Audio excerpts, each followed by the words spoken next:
রাস্তার লাম্বিতে আর 61 চাই এই রাস্তার লাম্বিতে আর মহিলা আর নয় বেগো চাইলো কি আল্লাহ আর বাবার অস্তিত্বে তাহলে ক্ষতিপূরণ চিন চাই এটারা যোগ্যই এটারা চাইলে আর অসুবিধা নাই আর ভয় দেখুন ডাকি আর ভয় ইয়া করা হইতো আর একটা মামলা করছি পুরো মামলার আর রাইনু মাইতে এটা খেলা যাইব সরকার তো মারা আছে ও কি ও যে মোটা টাকা অঙ্ক লয়ে নারকান বিল্ডিং হতে যাইতো সারিয়ানা বিচার চাই আর এই দাবি মানা পড়িব ঠিক আছে কিন্তু তখন থেকে আমার নানা মরহুম মারা যাওয়ার পর থেকে ওনারা বিভিন্ন সময় কর্মকর্তারা রব বদল হয়েছে বিভিন্ন জন শুরু থেকে আন্তরিক ছিল এরপরে যখন তারা আমার নানু মারা যাওয়ার পর তারা দুর্বলতার সুযোগ নিয়ে তারা এইখানে যারা কর্মকর্তা বৃন্দ যারা রয়েছে তাদের ভিতর একটি তারা সবসময় আমরা যারা মালিক পক্ষ ছিলাম তাদের প্রতি অসহযোগিতা ছিল এবং বিভিন্ন সময় যে চুক্তি অনুযায়ী ভাড়া দেওয়ার কথা আমরা বিভিন্ন সময় যখন আবেদন করেছি তারা বিভিন্ন সময় আমাদের থেকে চাঁদা চেয়েছে বিভিন্ন কমিশন চেয়েছে তারা পার্সোনাল একটা লাভ চেয়েছে আমরা সেটা দিতে অপারগতা যেহেতু জানাই তারা আমাদেরকে আজকে বিগত 16 বছর যাবৎ কোনো একটি টাকাও ভাড়া না দিয়ে একটি সরকারের স্বায়ত্তশাসিত প্রতিষ্ঠান কীভাবে ভাড়া না দিয়ে জোর করে অনেকটা জোর খাটিয়ে কীভাবে একটি প্রতিষ্ঠান একটি বিল্ডিং দখল করে রাখে এটি আমার বোধগম্য নয়।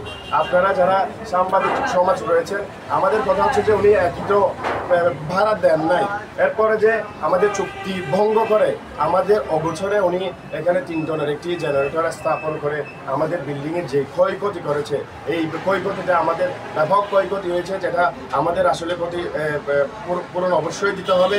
আজকে আমরা এখানে দাবি জানাচ্ছি মূলত আমাদের চুক্তি অনুযায়ী ভাড়া দিতে হবে 16 বছরের যে পাওনা রয়েছে সেগুলো পরিশোধ করতে হবে সরকারি নিয়ম অনুযায়ী।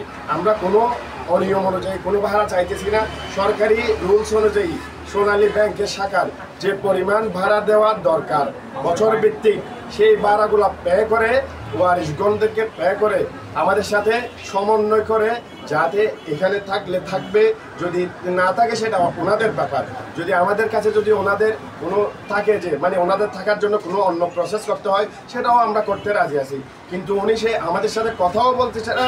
কারণ হচ্ছে ওনার অন্যত্র গেলে আমি এটাও শুনতে পেয়েছি যে অন্য একটা বিল্ডিংয়ের থেকে নাকি মোটা টাকার অঙ্ক ঘুষ নিয়ে উনি ওই বিল্ডিংয়ে এই সোনালী ব্যাংকটি স্থানান্তরিত করতে চাচ্ছে যাতে এখানে যে কর্মকর্তা রয়েছে ওনার বেনিফিট হবে।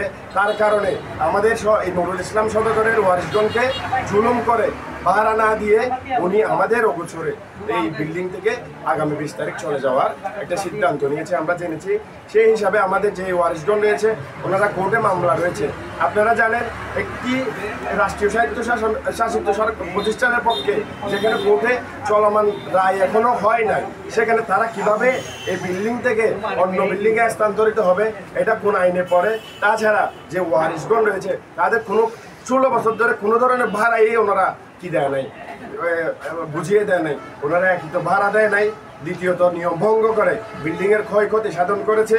এরপরে যাইয়ে উনি যে ওনার যে স্বৈরতান্ত্রিক একটা মনোভাবের কারণে নিজের একটা পার্সোনাল বেনিফিট নিয়ে অন্য বিল্ডিংয়ে চলে যাচ্ছে। আমরা এখানে আজকে অবস্থান কর্মসূচি করেছি এরপরে কোর্টে মামলা চলমান রয়েছে। এরপরে যদি এটা যথাযথ সিদ্ধান্ত না হয় আমরা যে ধরনের কর্মসূচি করা প্রয়োজন আমরা উখিয়ার এখানে ছাত্র সমাজ রয়েছে নাগরিক সমাজ রয়েছে তারা সহ আমাদের সাথে একত্রতা পোষণ করে এই যে ব্যাংক কর্মকর্তা যে দুর্নীতি অনিয়ম রয়েছে তাদের বিরুদ্ধে আমরা যেখানে যাওয়া প্রয়োজন যেই কর্মসূচি করা প্রয়োজন এটা আমরা বাস্তবায়ন করব। আমরা চাচ্ছি আপনাদের মাধ্যমে পুরো বাংলাদেশের প্রশাসন সহ উখিয়া উপজেলা প্রশাসন এটি নজর আনার অনুরোধ করছি।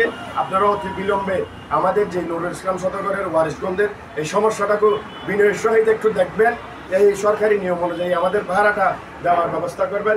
না হয় আমরা একটি পরিবার পুরো অসহায় করে তারা আমাদের সম্পত্তি নষ্ট করে অন্যত্রে চলে যাচ্ছে যেটা আমাদের একটি পরিবার আর্থিকভাবে মানসিকভাবে ক্ষয়ক্ষতির সম্মুখীন হচ্ছে যেটা আমাদের অপূরণীয় ক্ষতি।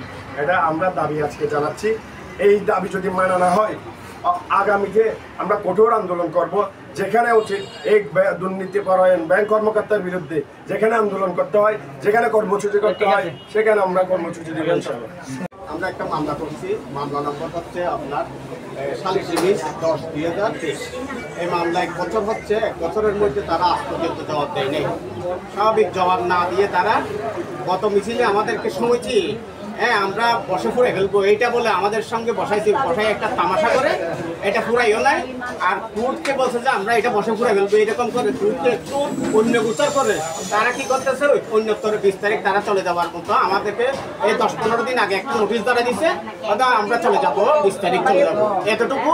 এই এভাবে যদি মানে আইনকে অমান্য করে তারা যদি লোভনীয় প্রস্তাবে বা আকৃষ্ট হয়ে ওইখানে চলে যায়, আমরা আমাদের ব্যাংক ভবন এবং আমাদের পরিবার, আমাদের এই মা বোনরা অসম্ভব ক্ষতিগ্রস্ত হব।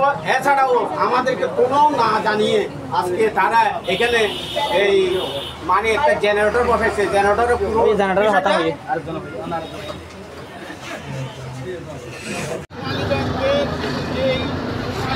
টাকা না দিয়ে আমরা কোথায় যেতে দেবো না, যেতে দেবো না। আমাদের দাবি, আমাদের দাবি